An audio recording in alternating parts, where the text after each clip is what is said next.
Okay, so let's come back and get started. So Alan spoke a whole bunch about passion, about vision, about your why. These are a lot of the things that drive you personally, that help determine how good of a leader you're going to be within your business, how you're going to react to things, what makes you tick, those motivations and those goals and getting them aligned. We're going to talk a little bit now about strategy, about how businesses function, and what are the 6 plus 1. We give you a bonus on everything. So we got 6 inhibitors plus 1 bonus inhibitor, all right, that we're going to discuss that are reasons why your business gets stalled. We're actually going to talk about the Great Small Business Plateau, the plateau that small businesses inevitably hit for a variety of reasons that we'll discuss, become stalled, and then do not know exactly how to get off of that plateau. So that's what we're going to talk about now. But before we get into that, I want to do a little survey here. How many folks in the room, by show of hands, are an actual business owner? By show of hands. Okay. How many of you, by show of hands again, are completely satisfied with, happy with where your businesses are, humming along, it's just great? Raise your hands. I was gonna. Well, ho! You. When the person raised his or her hand, I was gonna go, why are you here? You're stealing it. Okay. All right. So now I want you to answer this question once again. Show of hands. How many folks consider their business a growth business? Okay. How many businesses are considered a lifestyle business? All right, now let's take a time out, because I saw a whole bunch of hands for growth. A couple people go, and then 2 hands for lifestyle. One went up, and the other one went, Okay, so let's talk about this for a second, then I'm going to re-ask the question. We define a growth business as follows. Every year, there is a level of growth that is both achieved and attempted to be achieved that looks like something like 25%, 30%, 50%, maybe even 100% growth. And year after year after year, the business will innovate, will change, will expand, will add capacity, will make new things happen, all because it is a continuous growth engine. And the owner and the employees will do whatever it takes to continue down that path of growth. Here's what a lifestyle business is. You take your business, you reach a certain level, it's a comfortable level, you're making what you want to make money-wise, your employees are all well paid, the business is in no danger, you pause it, you say, that's why I'm like a little cash cow here, right? You milk the cow, all right? And the business grows only as much as it needs to keep up with inflation, changes in the market, that sort of thing. Those are the 2 definitions. So once again, by show of hands, whose business is a growth business? Okay, I went down a little. Who's the lifestyle business? About half and half. Okay, this is important, and we'll actually come back to it in a minute. But first, let's talk about how you got to the point you're at, how your business got to the point you're at, and why you don't really want to be there, okay? And what we want to say is this. Your business started usually one of 3 ways. You either had a skill or a set of knowledge that you said, you know what, I can take this out into the market and start a business with. You had some idea, right? You had a cool idea like, wow, this is lacking out there. Nobody's doing this. Why don't I do that? Okay? Excuse me. Or the third is an opportunity presented itself. You know, somebody came to you and said, I need this done to support my business. You seem like you might be somebody who can do it. Do you want to do that? Or somebody came and said, I want to buy a franchise. Or somebody did whatever that was that presented an opportunity. Say, okay, let me do this. I'm going to be an owner. So by the nature of the fact that you're in this room, you had some success. All right? You had some success. The business went to a certain point. But at somewhere in there, It wasn't as easy as it used to be. It didn't work quite as smoothly. And in fact, in a lot of places, you have stalled growth. You have mediocre results with new initiatives that you put out there, sometimes downright awful results. And you're not happy about that. It's harder and harder and harder just to maintain the level you've reached. You're frustrated because it feels like there's this constant downward pressure on your business, and you're fighting just to keep at that level. Nobody wants to go backwards.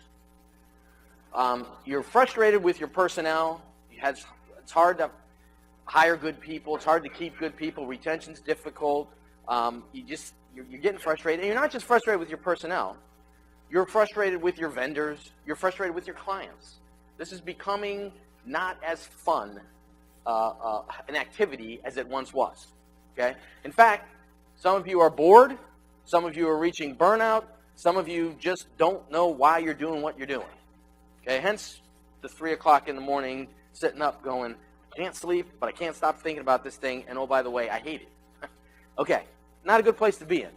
So, I'll just do it this way. We are on the Great Small Business Plateau. And what the Great Small Business Plateau is a space where small businesses frequently creep up to, get stuck on, and need help to move past it. And we're going to talk about how that happens. So, here we have. We've got an emerging business. Startup, small business. By the nature of business, you started it. You've got clients. You have revenue. You've been in business for a number of years. So, you're a successful business. You exist. You're a going concern. There you are. Now, when you started this business, you started growing. You shot up. Momentum started happening. You're accumulating clients. You're going, wow, this is great. And along this path of growth, you reach a point somewhere in here we call the equilibrium point. And the equilibrium point is the point at which the systems as designed in that business are optimized, are efficient. In other words, this is the point where you make the most profit. Okay? This is that cash cow moment right here, this equilibrium point.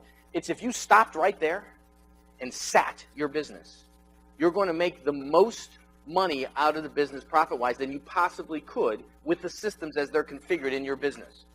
Okay? But here's what generally happens with business owners. They don't say, I'm going to design this business to hit my equilibrium point, and I'm going to rest there and make some decisions. No, they're not even aware when they're approaching the equilibrium point, and they're not aware when they go past it. And here's what generally happens. You start growing, momentum's happening, you're doing various things to keep the business moving. And in doing that, you keep doing that. And then you hire somebody, you add a product or a service, you add some equipment, you just keep doing what you were doing. And so the business, based on that momentum, this is laws of physics, okay? This body is in motion, and until there is a force applied to it, it's not going to stop, right? So here we go, boom, we shoot past the equilibrium point, and all of a sudden, we hit this great small business plateau, right here, right? And you pop up to it, and all of a sudden you're not growing anymore. You're still doing all that same stuff that you've been doing. You still expect to grow, but you don't. Now, all these initiatives that you do, all the things you do, because you're still trying, they don't mean you just stay here. You bounce, right? You go up a little bit, and things drop off. You change things around. You go back up again, drop off, and pretty soon you're at a point we call a churn point. And that churn point is everything you do takes you up a little bit, you drop back down, you readjust, and you're churning here. And as you churn on this plateau, it feels like there's pressure from here pushing you down, pushing you down, pushing you down. Why is this? Your business wants to rest at that equilibrium point. You've exceeded the actual capacity your business has, and you're fueling staying at this churn point. So you're using resources, you're doing all this stuff just to stay there. So what do you need to do? So here's what happens. You need to change your systems if you want to grow. Okay, you need to change your systems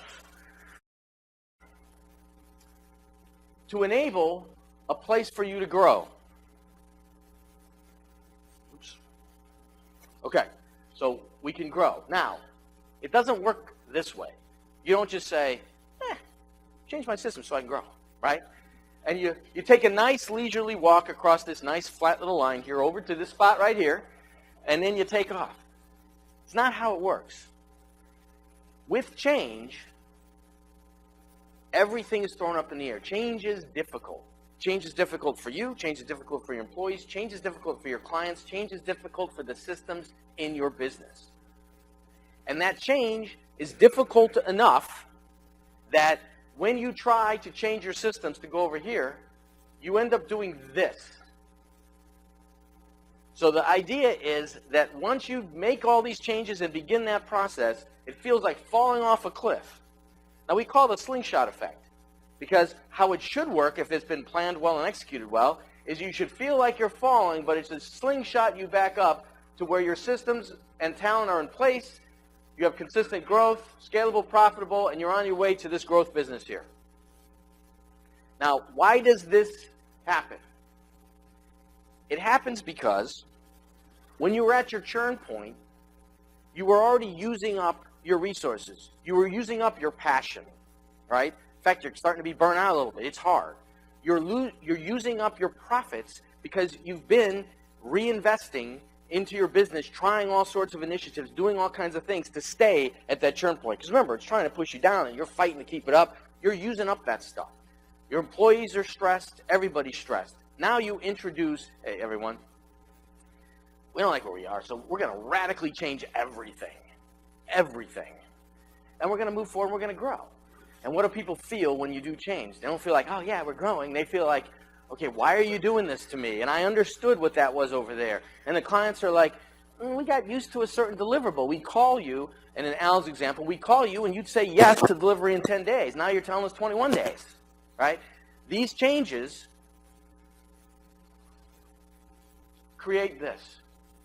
Now, to be able to actually navigate this, the only way to do it is to benchmark along here everything that's most likely going to happen.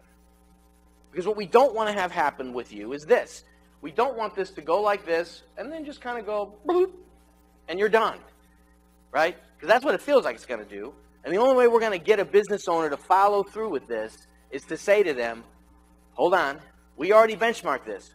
We knew this was going to happen. We knew there was going to be collateral damage as we did this. We knew that some employees were going to quit. And we told you at the beginning of this process that those employees were not going to be the ones that you necessarily wanted to quit. Okay? This isn't like you can say, well, I'd love to shed that, and this would be it. We don't know what's going to happen. Change opens up Pandora's box, and it doesn't close again, right? So, we're going to slingshot along here in order to set this up. We're going to benchmark this, and if we do that well, we should be able to transition to systems that will allow us to grow to levels beyond where we were stuck. Now, let's say you're a business owner, some of you lifestyle folks who raise your hands, let's say you're a business owner who says, okay, that sounds great, but I'm risk averse. I've reached this point with business. I don't have a lot of energy. I don't want to risk the money I have put away. I just kind of want to settle down and keep this here, but this is really painful. What do I do? So we say, okay, what we're going to do for you all is we're going to take you from here and we're going to take you back to this equilibrium point down here, right? We're going to settle your business there where it's efficient and the systems that you have actually will work, okay? And we're going to set you up there. Guess what, though? Once again, it's not that easy. Because what we end up doing is we end up turning this diagram around so that you're starting here and you don't just march your way down that straight line to the equilibrium point. It ends up looking the same way, like that. You're going to jump off here and you're going to slingshot your way back to the equilibrium point. Now, here's why that happens. You've likely hired a bunch of people to allow yourself to be at this churn level of revenue and everything else you're doing up here. And when you hire those people, you get to know them. You kind of like them. You're probably loyal to them, right? You also bought a piece of equipment that you're still having to pay the lease payments on or the buy payments on or whatever. You may have taken out a line of credit from a a local bank, key, right? And so you've got a vested interest in this revenue level up here, right? You need that level almost to actually make things tick. And even though that profit's squeezing and it's not feeling good, you can't imagine how going from 1.5 million to 800,000 is going to be doable with all this overhead you've accumulated and all this stuff, right? So this becomes that same drop off the cliff and slingshot back over here. It's hard to do. Now, why somebody may choose this over this is still a known commodity over here, right? We've been here. We've passed this point. We still know all our clients. We still know most of the people that we're working with. We still know how this gets done. So there's a safety in at least familiarity and less of a risk, so to speak, than this complete unknown over here, right? The devil you don't know is worse than the devil you know. Okay? So this is how the Great Small Business Plateau functions, and this is the conversation that we have to have with clients who find themselves stuck there, because they need to understand what will happen, what can't happen, and what they need to be aware of. So I'm going to take a particular client that I work with, and I'm going to give you a cautionary tale to start this whole thing out. Okay? And that cautionary tale involves bringing some of Alan's stuff in on the why, understanding your vision, and truly understanding what motivates you, all right? Because it's quite easy to say, what are your motivations and goals? They're this. Your behaviors are this. You need to make your behaviors this to make this work. Oh, okay, I'll make my behaviors that. But what happens if in reality you should have shifted this to match, not this? So we have to be cautious. So I have a particular IT client that I worked with for a number of years who business was around for about 22 years. Business was based on the following thing. They had about 66 clients. Those 66 clients had been with them forever. The newest client that they had gotten was about 4 years old at that point. There had been no new one since, but they never lost any. They were customer service oriented. They made these people happy. It worked great. Okay? They had 4 employees. Those 4 employees, one had been there for 15 years. The newest one had been there for 5 years. The other 2 in between. Employees don't leave. Okay? When the owner first started this, their why, on some level, or their motivation, whatever we want to use, was to make people happy, to be helpful, make people happy. They were probably either a number 1 or a number 2 on Alan's list there. Okay, so their employees were super happy. They were getting paid well. They didn't really have to work that hard. At 66 clients, we kind of figured it out. We know how this is working. Clients are super happy. Clients are super happy because they wouldn't stay for that long if they weren't. Right? We're servicing them. No issues at all. Now, here's who had become unhappy over time. The owner. Guess what the owner had taken out of the business in those 22 years? Nothing. In fact, the business owed the owner about $200,000 that they had put in to keep the business going during tough times. Okay? So this business exists. Alan called it a hobby with his client. But this business exists, right, for everybody but the owner. And for some period of time within this business, that satisfied that owner. But then their motivations changed. And they said, you know what? I've been here for 22 years. This business owes me money. I'm not making a dime. I live off of my wife's salary. What am I doing? I want to take a business and make it profitable, make some money. I've changed what I want to get here. I said, okay. So we went in. We talked about their plateau. We talked about what it was that was keeping them from being able to do what they want to do. And we told them what was going to happen. And so we shifted this business. We asked the owner, okay, talk about the growth you want. Talk about the accumulation that you want. What does this look like? And they said, we've got a lot of small clients. We've got a lot of clients that have 3, 4, 5, maybe 10 computer stations, right? One network maybe. They need some backup. It's really simple stuff. We want companies that have 50, 100, 150 terminals with major networks and all sorts of intricate IT stuff. That's the kind of client we want. Now, we say to them, okay, we can do that, but you need to understand what that means.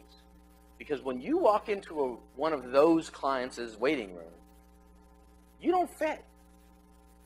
They know what size business you are. You see this when you know, to make an example, you go to a networking event and everybody's in suits and ties and ballroom gowns, and you're wearing your gym shoes and your jeans, and you're like, I don't belong here, right? What is this? Well, this client, are they going to have their employees who've been there for years cut their hair, wear a uniform, wear a tie? Are they going to clean up their vans? Are they going to look the part?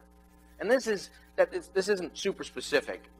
Just take that across the board. Is their brand going to speak to that particular type of client well? And the answer is not the way it's configured. We're going to have to do some major changes for you to walk into one of those companies and land them as a client. And also, by the way, just so you know, the reason you're not making any money is you're funding your current client's desire to stay with you, right? You give good customer service, but your pricing is set that they're happy. We're going to actually change your pricing because you need to start making some money now, and you need to actually pay for the infrastructure to have this hobby of yours become a business. Owner says, okay, that's fine. Let's do it. Let's go. So we configure everything. We change their offices. We bring in people. There's now a COO who's running the place. We start rebranding everything. We move the owner out of their office down. We say, you're going to do owner things. You're going to vision. You're going to help lead, but you're not going to micromanage. We're going to let this whole thing happen, and it starts happening. And it starts growing. And we've accumulated a couple of clients who are much larger than what we expected. We've got some leads for that too. And we're going, wow, okay, this is working. But inevitably, guess what happens? One of the employees says, I don't like it here anymore. This is a lot harder. I want to quit. Okay? And some of the previous clients call up, and what do they say? They say, you raised the prices on me. I'm not sticking around for this. That's crazy. Why'd you do that? And when I call you on weekends, Mr. Owner, you don't pick up the phone anymore. Right? Well, I have people do that. Oh, I want to talk to you. So we have those casualties of this change already happening. But here's what this particular owner then did. After allowing this to get way far down the road, somewhere in here, or it could even be here if you want to argue it, they panicked. And they said, this is terrifying. This is so scary. What happens if we don't get enough of these new clients in while these old clients are leaving? What happens if my entire staff quits and we can't hire somebody? What happens if? What happens if? What happens if? And the terror of the pressure that they're feeling during this change overcame the owner. So the owner starts trying to scramble their way back up that slope to get back up here to where we were before. Guess what? When Pandora's box opens, it never closes again. You cannot go back. You can try as much as you want, but you are going to end up with something different once you start that change engine. It will not be the same. Now, if you plan this, you can reasonably expect that you have a good chance of ending up here. If you plan this, you can reasonably expect the same thing. But if you just throw your hands up in the middle of change and say, ah, and start running, you have no idea where this is going to end up. This particular owner's end up is not looking good. Game's not over yet, but at this point in time, it is not looking good at all. And this owner, and this shows you how much this is emotional and how much this is deep-seated. The first thing this owner did was move from the office they now occupied to the office that they occupied 2 years ago. Moved themselves back in and made all the employees move back to spaces they used to be in because it's familiar. I can rest. We're fine now. Right? When I look over there, I know who's at the desk, and I remember this office. It's pretty comfortable. Okay? That's how deep-seated this becomes. So that is my cautionary tale for you about when you decide what you're going to do here, before you leap, benchmark it, understand what it really means, and truly accept the statement that you cannot go back.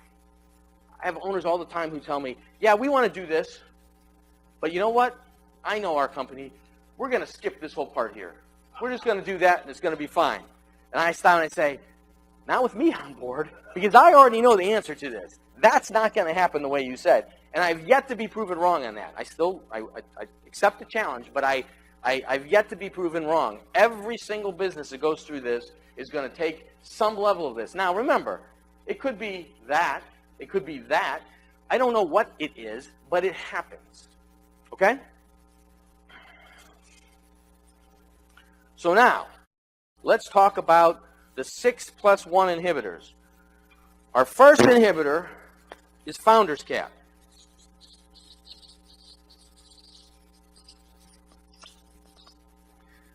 And I alluded to Founder's Cap in my opening remarks. That is where the founder, look, you handsome devil, you. Look, wait, look at this. You got a twinkle in your eye. Obviously, by that grin, you're a smart fellow. Okay, and by the way, this isn't meant to be gender specific. This is the best picture I could find. Okay, and see that little cap there? That's your Founder's Cap. And here's how Founder's Cap works. Founder's Cap means the following thing. Your business is entirely capped, inhibited by what you as the founder are capable of doing on your own. Okay? So every piece of knowledge in that business, you need to be the one who has the smartest piece of knowledge in that area, in that business, right? You're the one who comes up with all the ideas. You're the one who has to make every decision. So you have capped your business effectively at the level of capacity that you, the owner, can handle.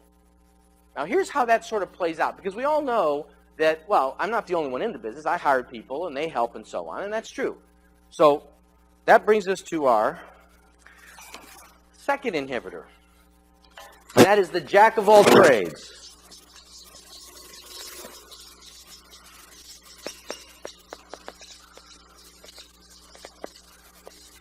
And this is how this inhibitor works. You're the owner, you start your business, and for the sake of pretend, we're going to say that you start your business yourself. So you're doing everything there. And as you're doing this, your business starts to grow, and you realize, oh, I can't handle this myself. I need some support, right? So you run out and you hire, and generally the first hire that happens is some sort of admin, right? Get somebody to help me in the office, right? So you hire somebody, they come in, they help you in the office, and that person helping the owner generates a little bit more capacity than the owner without that person. Make sense? Right? And so when we hire at that level, we go and we're not looking for specific skills, so to say, or expertise knowledge. We may look for certain skills. You know, we hope that you're good on a computer or you know Excel, or there may be some specific skill, but we're not looking for knowledge that goes beyond the owner's knowledge. We're looking, and we like to call it support staff. We are hiring support staff for that owner, okay? And as the business grows, the owner adds a bunch of support staff. They got help in technology, human resources, finance, operations, marketing, and there's others. And that allows some support to the owner, so the capacity has gone up somewhat here in the business, right? But by constantly hiring jack of all trades, by definition, what we have is we have a whole bunch of people who are adequate or maybe even pretty good in a whole lot of areas, right? They're versatile. You can move them around. But none of them are great or an expert or a capacity builder in any one area. You didn't hire for expertise. You hired for support. So almost by definition, there's very few people in this group of support staff who are smarter than this particular owner in any area whatsoever.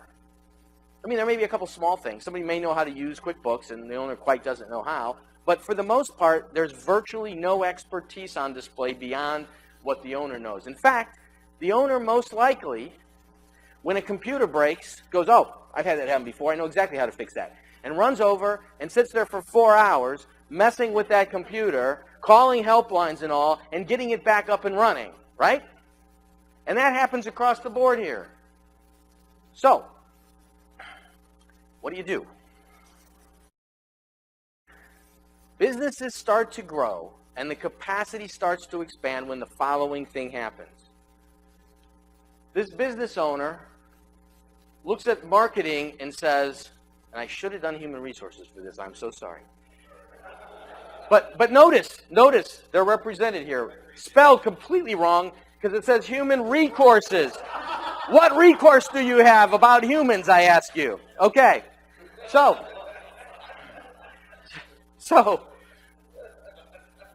this owner goes out and truly decides, this marketing thing is kicking my behind.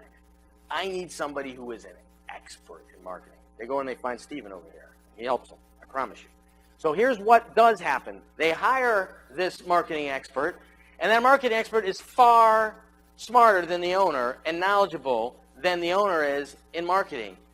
The capacity generated here is quite a lot. And the owner says, hey, I was pretty successful with that marketing hire. What if I do a CFO or even outsource CFO? I mean, none of these things have to be a hire. We could go and ask Mr. Human Resource Consultant over here to come in and provide his expertise for us, right? And if the owner continuously does this, we end up right here.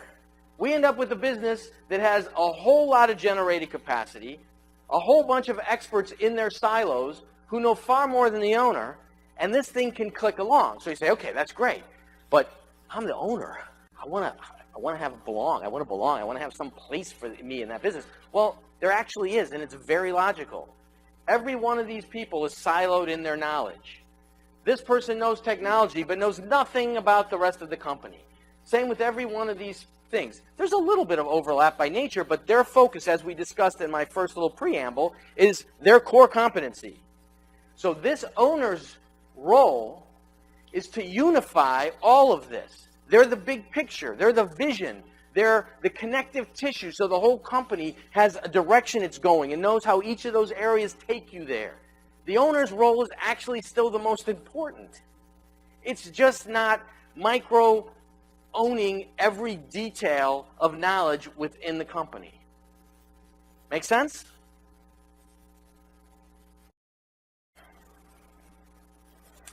So that means that we're going to move to our third inhibitor, which is personnel.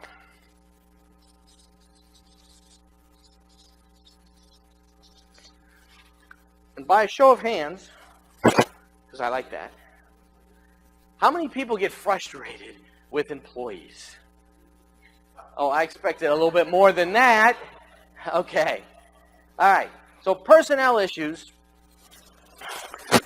become an inhibitor when you attempt to do what we just showed you a minute ago, and now you got to go out and you got to recruit, you got to find these experts, you got to make sure that they match the vision of your company, you've got to integrate them in, you've got to retain them, you got to pay them, you got to make sure you get an ROI out of them, you got to manage them, okay? It becomes pretty much painful. So finding that group of employees, okay, that is going to take your company to the next level and then maintain that.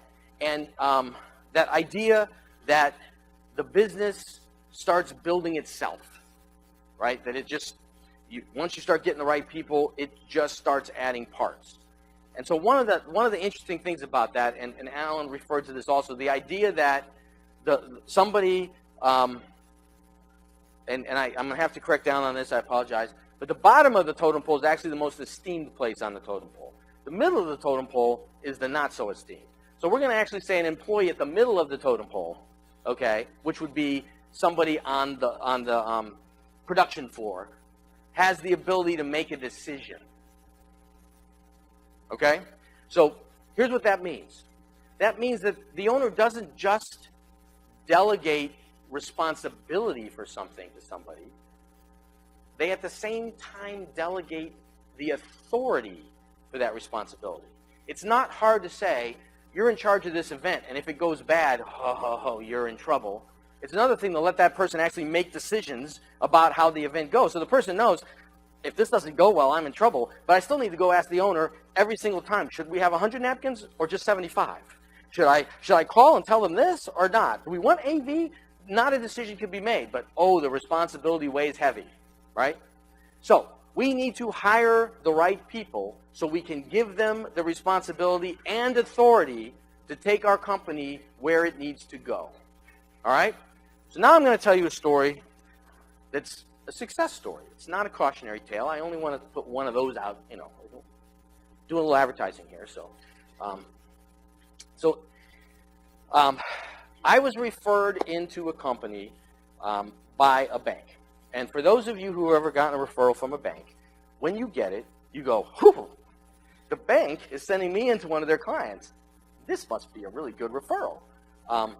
And absolutely, you want to make the bank happy. They've got a lot of customers that hopefully can use you, right? So I get this call from this bank, and they say, we have a customer. They have a business. They have two businesses, but they have a business they're about to launch.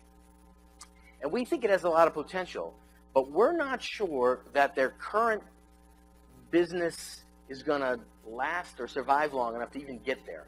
And we actually serviced the first business, but this owner came to us for the second business financing, and we're not going to do anything with this until this is cleaned up. Can you go in and see if you can help? So, okay, let me do that. So, call up the business, set an appointment, get the address, show up on the day of the appointment, drive into the parking lot, park my car. I'm in a parking lot between two brick buildings, 2 stories each, long brick buildings, okay? I've got the address. I start looking for this office. And there is no labeling, there's no signage, there's no nothing. Now, I know I'm at the right place, and so I start wandering around. By process of elimination, I discovered that one top level of one of those brick buildings, the entire thing, houses the company that I'm looking for, okay? But still no signage or anything. And so I go up, and this is one of those ones where you go up the stairs, and you're still outside the building, walking along a walkway, and there's glass walls and doors so you can sort of see in. As I'm walking along, I get up there, I walk along, and I look in, and I shudder. Okay, I'm like, what is this? As I'm walking in, I see through the glass that there's a whole lot of people just sort of crammed into this space, okay? And they're in there, and they look like, honestly, hoodlums. Okay, I mean, I'm like, they're young, their hair's all over the place, they're all smoking inside. The place is kind of smoky in there, okay, and they're just wandering around, and it just has that feel, like you're like, what is this? Okay, so I'm kind of going, am I right? This is the right place, and I look around on it, yeah, it's the right place. So I'm like, okay, right, and I'm trying to kind of figure out what they do because I did look them up beforehand and all, and they do some sort of internet sales marketing thing, but I don't actually know what they do. So now I'm starting to wonder, like, is this one of those places that ships a bunch of illegal stuff out, or is it maybe, where we can buy the seedy things that we never admit that we buy, or, what is this place, right? So I go, all right, I'm going in. So I open the front door, I step in, and right in front of the door is a desk. Behind the desk is a woman. She's got a headphone on. She's looking at me like this. And she says, what? Okay. Now, all names have been changed to protect the innocent or guilty, as the case may be. All right? But I am not exaggerating. And there are a couple people in this room who actually know who this client is, and they know I'm not exaggerating. This is literally the culture of this place. So I step in. Person says, what? And I say, I have a meeting with the business owner. Am I in the right place? And she says, I'll check. Okay. I don't know if that means she's going to check if I'm in the right place or check if I have a meeting or what's going on. But she goes on her headphone, and I'm like, okay. So I'm standing there, and I go, I guess I should sit down. So I take a look around, right? Let's see. Right next to me is a giant, once again, the color's been changed to protect the innocent, a giant orange, fuzzy, puffy chair. Something you would see in like Pee Wee Herman or Sesame Street or something right there. So I look at the throne, and I think maybe I should sit there. And then I see that there's stains all over it. So I'm like, no, not going to sit. Okay? So I'm standing, and I'm looking into this room. And the room looks like this. It looks like somebody took a bunch of desks, put them in a box, shook them up, threw them into the room and see where they landed. So there's no symmetry here. It's not like we have some desks along a wall or there's right angles. There's a desk at an angle. There's another desk in a corner. There's someone else over here, right? And they're all wearing headsets, and they're all screaming into their headsets, okay? And as I look around, this place is filthy. The carpet is all ripped up, it's shredded, and in fact, it looks like somebody had been shot in the middle of this room. The police showed up, outlined the body, took the body away, and nobody bothered to clean up the tape or clean up any of the stains. That's what it looked like. So I'm standing there, and I'm already, my gut's going, blah, blah, blah, blah, run, get out of here, go, what are you doing, right? I'm like, all right. So the owner comes walking out now, comes through a door, comes walking towards me. The owner comes out, and the owner looks like, he's got his cowboy boots on, his jeans, holes in these jeans, one of his shirt flaps is hanging out like this, his hair's like this, and he comes out and he goes, I was about to do his voice. I'm not going to do that. He goes, hello, nice to meet you. I'm the owner. You want to come back to the conference room? We're going to talk, right? I say, okay, let's go. So we walk through the door, and at this point, I am now entering into the room that I could see from the outside. And we have a huge room that's probably double the size, not double, at least 50% more of this room, okay, and much wider. And it is lined with cubicles, and these are tight little cubicles, cubicle, all the way down, okay? And there's a bunch of these young people in these cubicles with headphones on, and they're all yelling, okay?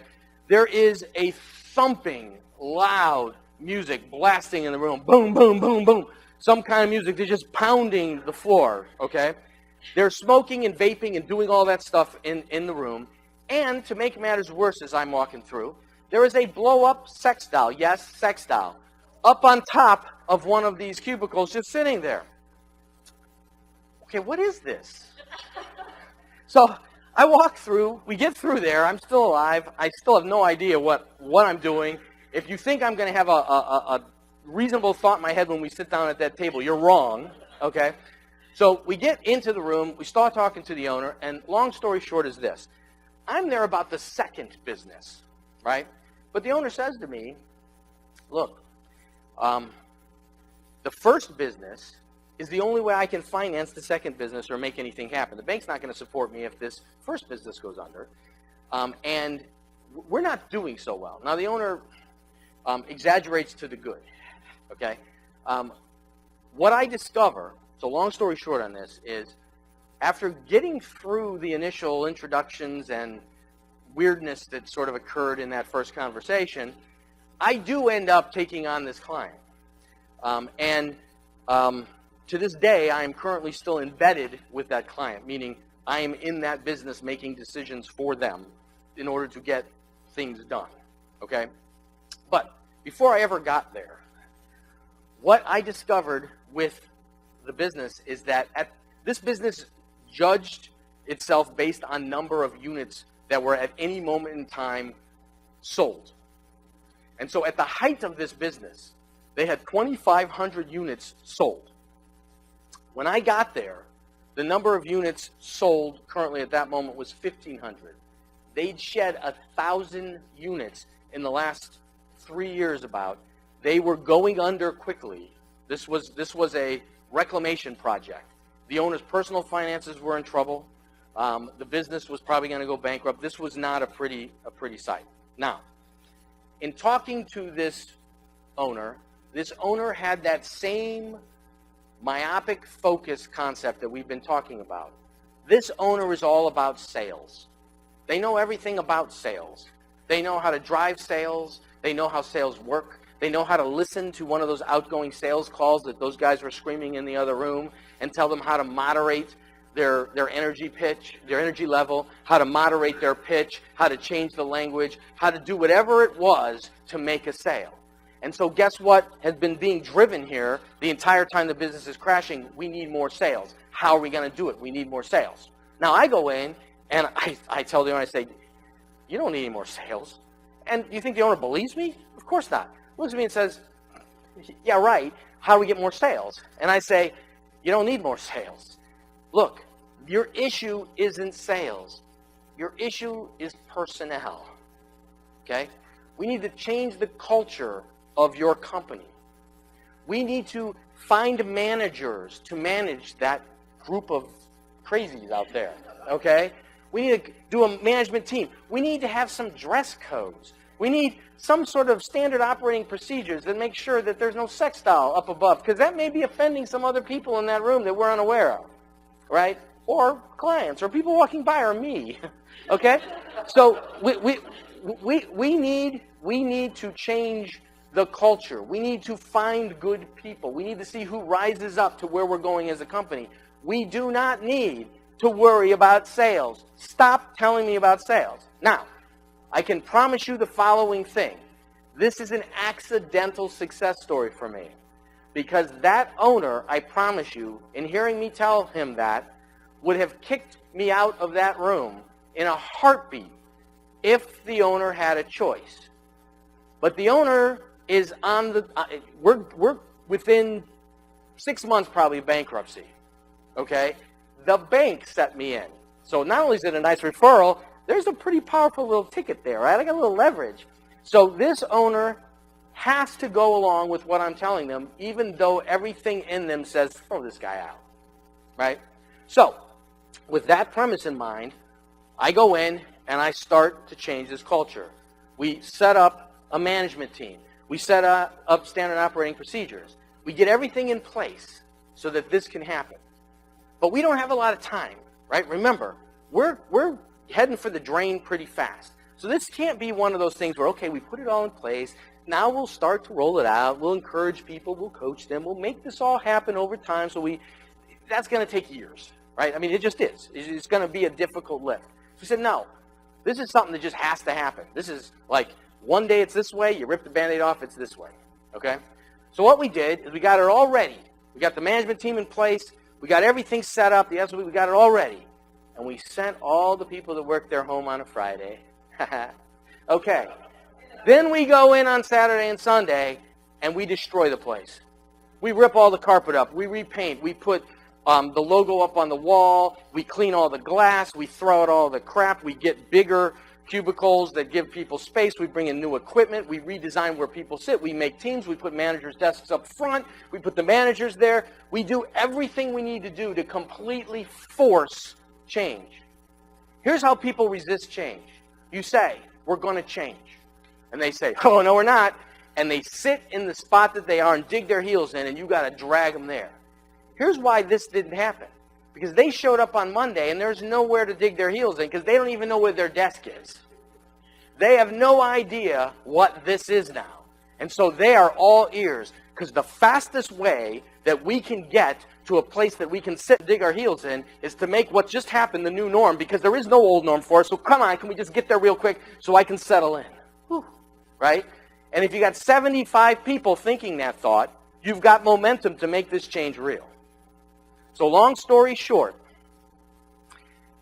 I went into this business in October.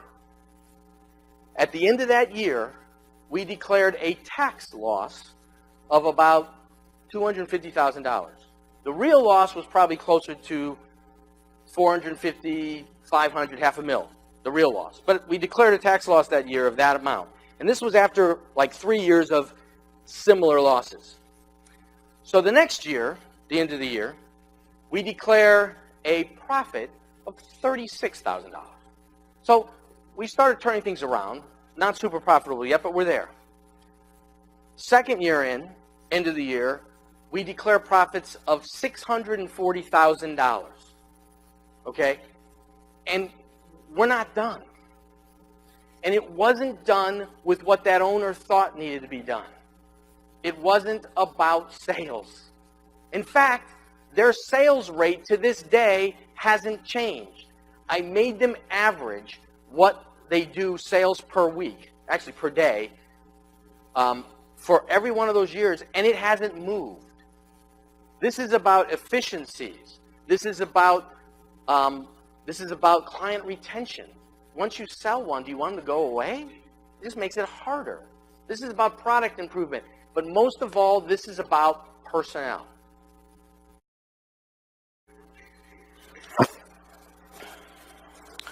All right. Next is, question. Yeah, absolutely. Go ahead.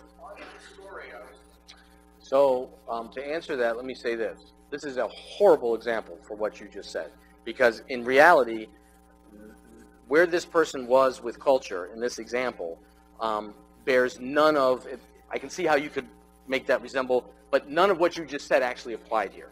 But in his case, but in the case of what you're talking about, what you end up with is you end up with a culture, and let's go back to my cautionary tale, okay?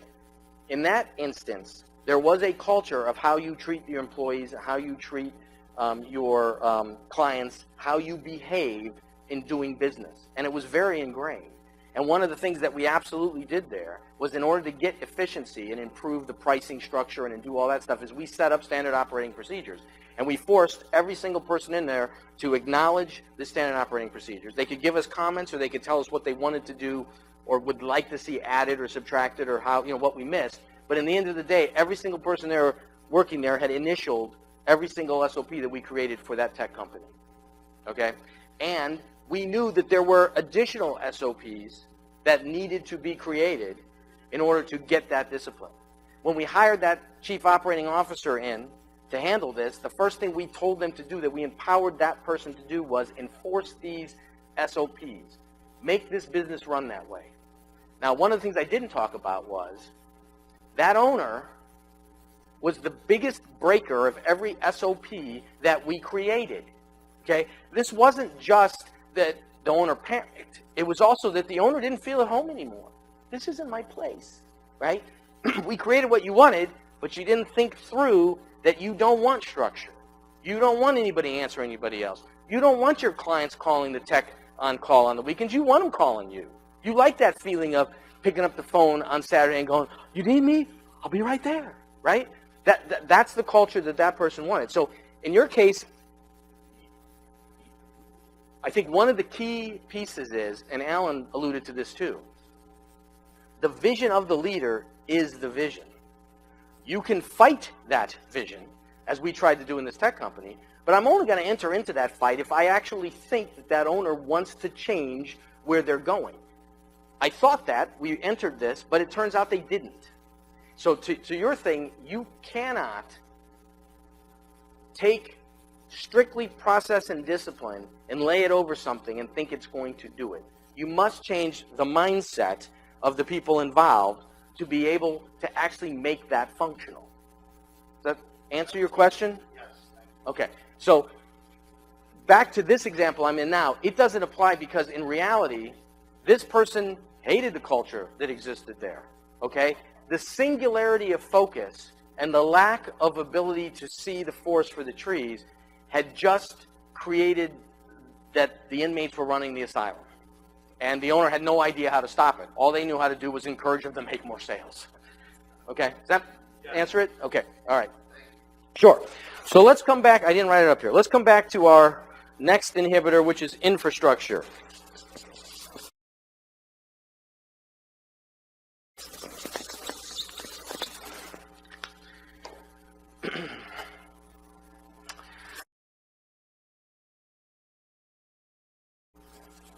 All great organizations have the necessary infrastructure. That's just the law of nature. If you don't have the necessary infrastructure, it is hard to maintain or to arrive at greatness. Okay? So you can take almost any large-scale organization and determine if they have enough capacity or ability to become great or to become larger or to grow or any of those things based on, do they have the infrastructure in place? So let's pick, I don't know, a large organization. Let's say the Roman Empire. How about that? Is it big enough? Okay. We're going to take the Roman Empire and we're going to say that the Roman Empire was able to exist and dominate and rule and handle that huge, vast expanse of land that they occupied and ruled because of their infrastructure. In fact, one of the nifty stories that's told is that there is still, to this day, Roman roads that exist from way back then in good shape. They had roads that ran throughout this whole thing. They could get to places quickly. We don't even know, I'm not an expert on this, but when I first came up with this example, which was probably 15 years ago, we didn't know what their technology was that kept those roads so long-lasting. Our roads don't last that long. Even without cars running on them, they don't. These lasted for thousands of years, right? So we didn't know, I think that's still true, what that technology was, okay? But their infrastructure helped them create this empire, okay? So we just like that example because it's a nice exaggerated one for you, okay? But there's some key things here. Can you handle the demand if it came knocking? Do you have the infrastructure as you market and sell and put yourself out there and try to grow to handle something if it actually arrives? The orders arrive if the demand arrives. Can you deal with it? So I'm going to tell you a story. My business claim to fame as an entrepreneur is the Eastern Veterinary Blood Bank. And the Eastern Veterinary Blood Bank was founded in 1993. I founded it with a veterinary partner.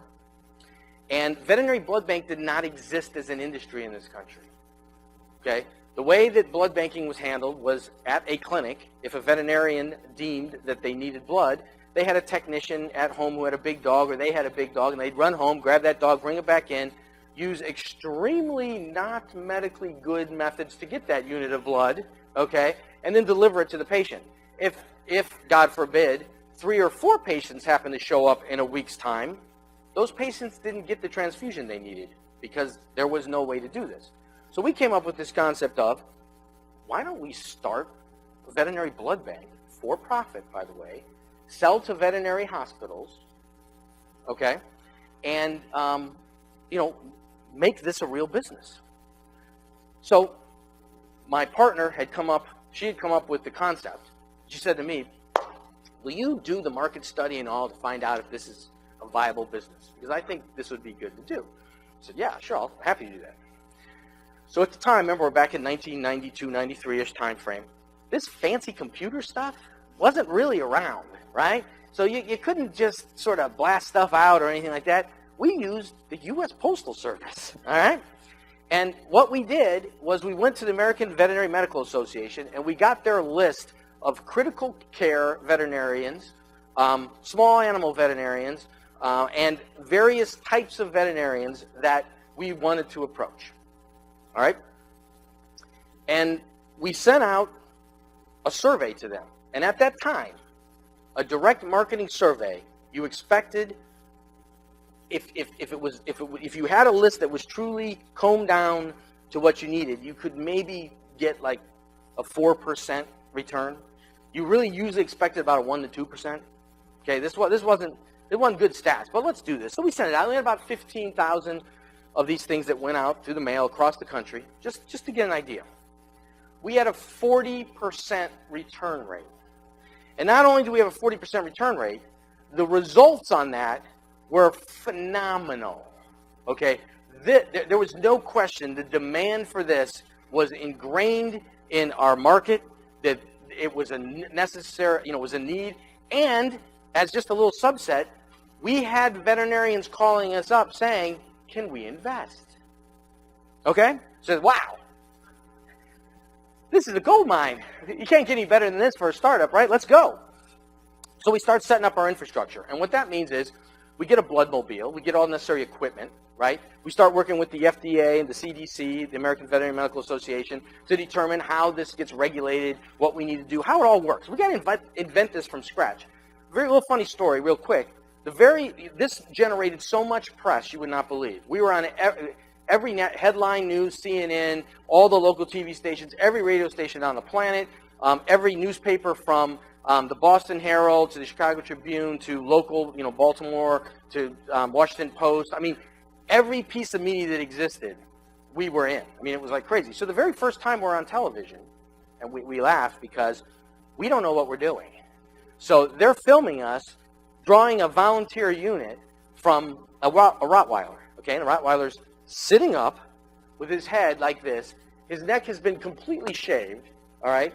We're sticking a needle in, drawing into a glass bottle, which is like 1950s U.S. Army technology, that they have a giant warehouse somewhere still where they have millions of these bottles that they can only sell into the veterinary market because they're horrible, okay? And we're sitting there, vet's on her knees doing this draw. Now, to give you a quick little story, and this is on television. We think, this is great. We have it covered. Now we look at it, we're like, this is the most horrific violation of every rule there ever was in veterinary blood banking.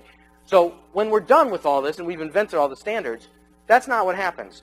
Dog lays on the table. Technician lays next to the dog, holding the dog's neck while feeding the dog peanut butter or something. There's a little tiny clip spot that the owner will never see. Sterilized there. We're drawing the units into FDA-regulated plastic bags, right? Okay? And we follow all the same rules that human blood banks follow, right? So, it's like, it's funny how that changed. But we start this business. We're getting all this press. We find all these people who want their dogs to donate, right? We've set up. We're ready to go. We got our bloodmobile. This is a happy day. And the orders don't show up. Like, what the heck? These people want these orders. Let's market. So we market some more, and we call people. Hey, what's going on? Because you said oh no, we love the idea. It's a great idea. Just haven't had a chance to get to changing up anything yet or testing you guys out yet. It's like, okay, this is crazy. So here's what was happening, and I find this out later on. Veterinarians are incredibly busy people like everybody else, and their stack of mail comes in, and it builds up like this, right? So all our stuff's lodged in there somewhere, and every 3 months, they go in their office and they say, I guess I got to take this weekend to go through my mail, right? They find our stuff, they look at it, they say, oh, this is great, I want to do this. They set it aside so they're going to remember to do this, and they go about their business again. Another 4 months later, a transfusion comes in, they go to the old way, they go, oh, I got to get with that blood bank. Now, we're operating on a daily or weekly basis. They're operating in a monthly, maybe yearly, when they're going to get around to dealing with us. So those points aren't meeting, right? So I'm like, oh, this is bad. I got to do something. So a year and a half in, we started out as a mid-Atlantic regional conceptual blood bank. So I expand. Makes sense, right? I start marketing up into New England and the whole eastern coast. I go down into Florida and market. Pretty soon I'm moving into the Midwest. Finally, what the heck? I'm blanketing the whole country with the exception of California. Marketing, marketing, marketing, marketing.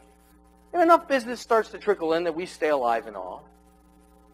And then guess what happens? The bubble pops. And we have overextended ourselves beyond anything you can imagine. We have so much demand now that we are simply running behind it, trying to retrofit infrastructure in to handle this demand. Okay? We have to get multiple additional blood mobiles, hire additional veterinarians, start expanding staff, figuring out new places to find these donors, new blood draw points. All this stuff we're ramping up as fast as we possibly can, and we are not able to remotely handle what has come in. So, by failing to know what we unleashed, failing to have the infrastructure or the infrastructure plan to get there, we created our own competition. Because what's happened now? We've now convinced the entire veterinary world that, hey, this is a great idea. And in fact, it exists, and they never get us anything because they're always backlogged. So who's going to step up and help us out? So by the time, 10 years later, we are either the number 1 or number 2 largest veterinary blood bank in the country. We ship all across the country. We also ship internationally. But our dominant business is on the East Coast. We have a blood bank in California, who's either the first or second, depending on which year, because we're in competition, right? Largest. And they do mostly West Coast. All right? And we have probably another 10 smaller regional blood banks populating the country. We've created an industry. It's a great little boasting thing when I go to parties. Created an industry, veterinary blood banking, hey, right? So, but we missed an opportunity. There was always going to be competition. Any successful niche that you're in will have competition at some point. But had we been able to control what we were doing there, make it more strategic, had the contingency plans with infrastructure, we most likely would have kept competition out for a while and maybe even owned that space greater than we did own it when it was all said and done. Does that make sense? Okay.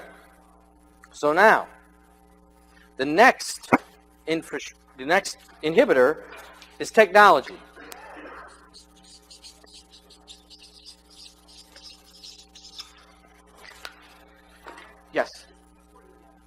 Sure.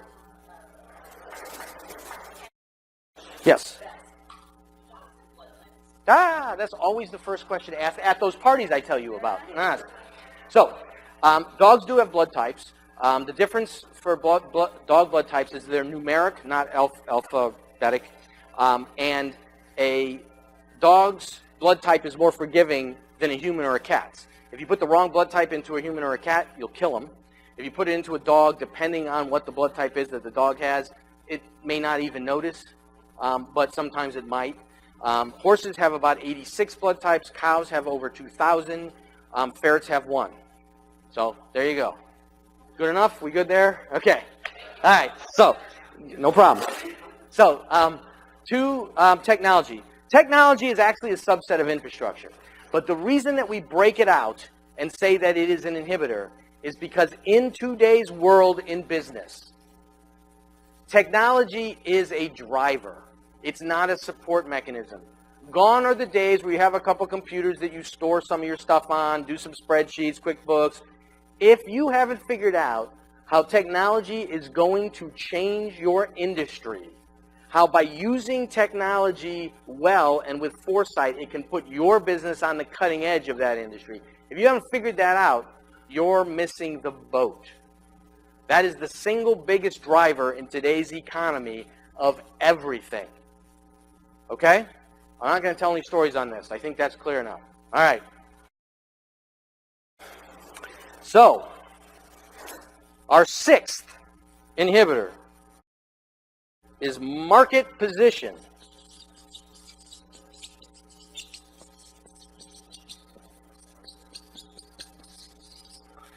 And market position, if you noticed, as we went through the first 5, those first 5 are almost all internal, right? These are internal focused things. These are things within your business that you need to handle in order to grow, in order to make things happen.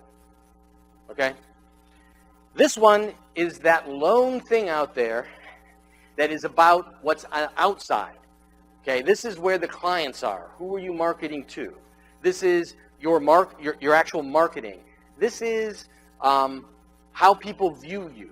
This is new demand, new products. This is all that outside stuff, okay, looking in. If you ask a business owner what inhibitors or what affects your business most are going to tell you something that's outside their business. As you can see here, most inhibitors are actually inside their business. But this is the one that is outside focused, okay? This is where you need strategy in order to reach into your markets appropriately, right? This is that branding. All right, this is how you communicate your why to your potential customers. This is how you close those sales. That is what this is all about. All right? I have a collaborative person who I work with who tells this story. All right? It's about Pepsi. And what he says is that everybody in their market facing looks like this. All right? And you've got all this here. And if you take this market and you just go 1 or 2 degrees this way, this sliver here gets bigger and bigger and bigger and bigger as it goes out, right? That's all it takes for you to add more than you could possibly know. So here's a story about Pepsi. First of all, everybody here knows that Pepsi owns Gatorade, right? Okay. Pepsi didn't always own Gatorade. And in fact, Pepsi turned down the acquisition of Gatorade the first time it was offered to them. And the reason that they did that was Pepsi produced, the way they closed up their cans and produced their drink, and this is beyond my technology knowledge, but it was a hot process, I believe, and Gatorade did it with a cold process. And Pepsi thought, sports drinks for electrolytes, and by the way, you don't fit the models of our distilleries and everything. It doesn't work that way. So we're not interested. Well, thank goodness for Pepsi that you get second chances, because Gatorade is the number 4 selling drink within the Pepsi organization. Okay? And that's that market facing. That's knowing your market, keeping trends. I'll give you a cautionary tale on that. Schwinn bicycle. Back in the day, and that's a while ago, by the way, everybody. Back in the day, Schwinn was the dominant bicycle brand out there. And you can picture the Schwinn bike, right? The sort of fat tires, how it rode, how it looked, everything like that. Dominated. They ignored their market. They ignored their customers. They ignored the demand out there for many years. Pretty soon, thin-wheeled bicycles started appearing. And mountain bikes. And actually, people preferred those. And by the time Schwinn got around to recognizing that the reason all of a sudden their sales were plummeting was because of these new trends that they purposely, they knew about but had ignored and dismissed and, not bothered with, they said, we got to do this. When they turned to do it, we come back to infrastructure, none of their plants were equipped to build either style of bike. And they could not retrofit, they didn't have the capital or the ability to create factories that could now make the bikes that were in demand, and they went bankrupt and disappeared. Now, Schwinn still exists, the brand, because a particular, you have to look it up, I don't remember, particular bicycle company thought it'd be cool to have that retro Schwinn brand, so they bought the name essentially. But Schwinn went bankrupt. It was gone because of a lack of understanding this. Okay, so now, so Kodak, absolutely. Well, and you can also take that out to a variety of technology companies that were at the top of their game for a long time and then disappeared. So now we always say we give you a bonus, so it's time for the bonus, okay? Be excited? All right. Here is our +1 inhibitor, capacity.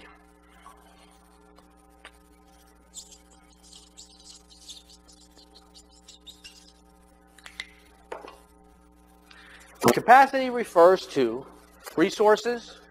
It refers to how much the business can handle. It refers to all of that. Now, to get across the concept of capacity, I'm going to tell you a story. I frequently go into businesses and I tell them, your capacity is capped. You've got no growth room because your business can't handle anything. And they will tell me all the things their business can handle. Well, I don't think that's true. If we just got 2 additional sales out of every salesperson, and that's just training, right? And if we just, added 2 bodies into our member services area, that'll help retention, and they project this beautiful diagram of how they're going to grow. I say, you're not going to find that happening because your capacity is tapped. So what do I mean by that? Let's do an imaginary business. Let's say that we own a restaurant on the Ocean City Boardwalk. All right? And let's say that that restaurant has 10 tables. And it has a kitchen to service 10 tables. And it has a waitstaff to service 10 tables. And we start that business. And initially, in that business, we have a little bit of business starting to come in. People are there and all. But we're looking at it, we're like, we can do better. So, we change our menu up. We find out what our clients want. We start advertising. And pretty soon, we have a healthy 45-minute wait for a table in our restaurant. We're like, this is great, right? This is wonderful. But what if we could actually increase that even a little bit more? What if we can sit some of those people and still have a 45-minute wait? Wow, this is great. So we say, we're going to add 2 tables. So we move things around in the restaurant. We add 2 tables, stuff them in there and all. We start sitting people. Okay. Well, initially, we have some extra tables. It looks like we've increased what happened. But remember that churn point piece? Now what happens, though, is the kitchen's only designed to serve 10. So now food's coming out a little bit late. Some of it's a little lukewarm, that sort of thing. Waitstaff is getting frustrated because they're having to rush around a lot, and it's not quite what it should be. Now the clients are noticing this isn't really as cozy and fun a place as it once was, and all of a sudden, the capacity has recalibrated itself, and you actually went nowhere. You have 12 tables, and you're doing the business of 10 tables. Now think about this. In Ocean City, we all know Tony's Pizza. It's right there. And when you're at a busy day in Ocean City where there's thousands of people just wandering by, you can't help but think, or at least us business goofy people think, what would happen if every single person decided to go to Tony's one day? What stops them, right? I mean, everybody says, I want to go to Tony's today. So do I. Me too. And then people next to him hear it. They're like, yeah, let's go to that. So they're all going to Tony's. Well, here's the reality of that. Capacity is a self-limiter. If you show up at Tony's and there is a double line extending 9 blocks down the boardwalk, you don't get in line. You go, you want to eat steamrollers? Sounds good to me. Let's go, right? So this sets up your capacity. Not only limits what you can do, it also limits how your clients approach you. There are plenty of clients for my veterinary blood bank that stopped calling me. Every time we call, they're back ordered. Why bother? Right? So, I remember that many, many years ago, I was actually on a date with my now wife. We went to Outback, okay? And I'm sorry, for those of you who are Outback fans, I honestly have no earthly idea why the Outback is the greatest thing out there. I don't know. So we get there, and we discover that there is a 2-hour and 15-minute wait to get in the Outback. Why? Somebody tell me why. But let's look at that from a capacity standpoint. They're only taking in the hours that they're open, whether they have a 2-hour and 15-minute wait or not, they're only taking in the number of people that they can seat and serve and who can finish their meals, and they can bust that table and seat another between the hours of operation that they're open. And it doesn't matter how much time you would spend waiting in that line. And in fact, at 7:30 when somebody shows up and they're told there's a 2.5-hour wait, they leave. So there's no expansion of capacity there with that wait. It's just a wonderful, wonderful job of some sort of on the Barbie marketing, right? Okay, so capacity is a key thing to understand if you're going to get off that small business plateau with the growth option. Because it isn't about, let's take our current business and just make it better. Taking your current business and making it better is an optimization tactic that means you should be down at that equilibrium point. You should be designing an equilibrium point. Optimization is profit. It's let's take this and make it this. Growth is innovation. Growth is expansion. Growth is adding capacity. So how do we add capacity to our 10-table restaurant? We buy the place next door, we knock the wall out, we expand the kitchen, we put more tables in, we hire more wait staff. Now we have doubled what we can do. Okay, now all of a sudden we have the same problem. We're full. What do? We go 12 blocks down the boardwalk, we buy another building, open up another one with 10 tables. Okay, then how do you do capacity? We actually add an off-site kitchen and we start doing pickup and delivery. Okay, every one of those things is expanding the capacity of that business. We're adding capacity. Adding 2 tables to a 10-table restaurant is not adding capacity. Does that make sense? Now, I emphasize that because I know owners who think their way into some of their tactics that they do is somehow an actual capacity expander. Tactics are rarely a capacity expander.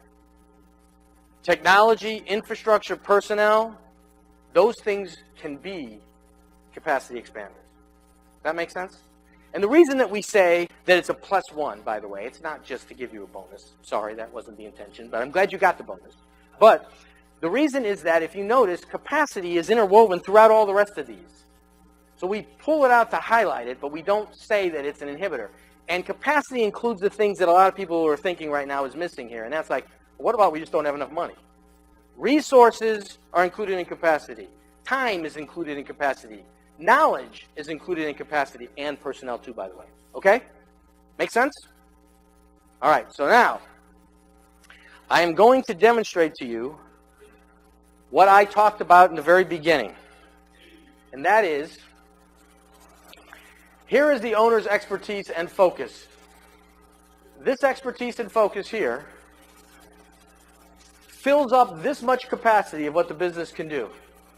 So when the owner is tinkering around the edges, they got about that much they can affect the business. And this may be high. I mean, these numbers are just picked for the heck of it, right? 80% focus on the business and marketing. So we got 20% movement maybe. It could be 95.5. It could be anything like that. the area of the business that that business owner is ignoring, right? It exists. Say it's 20%. Look at what could happen if the focus was there. We're no longer tinkering around the edges. So to tie up what I said in the beginning to the end, here's your illustration of why you, the business owner, are probably the biggest hurdle that your business faces right now in getting to where you need to go.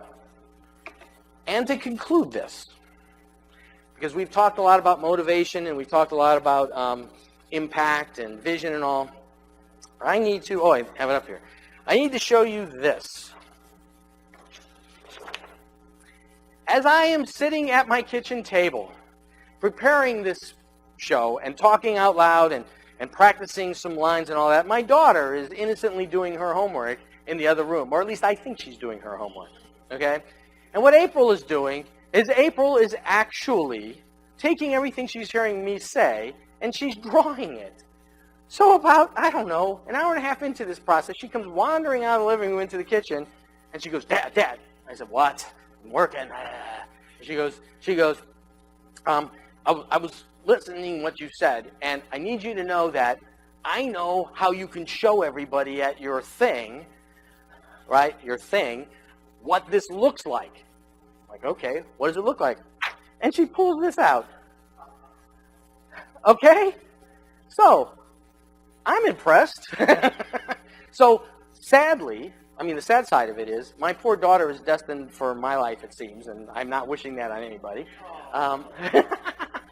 But I was very impressed, and it was also a motivator for me. Just so I was like, wow, that is really cool.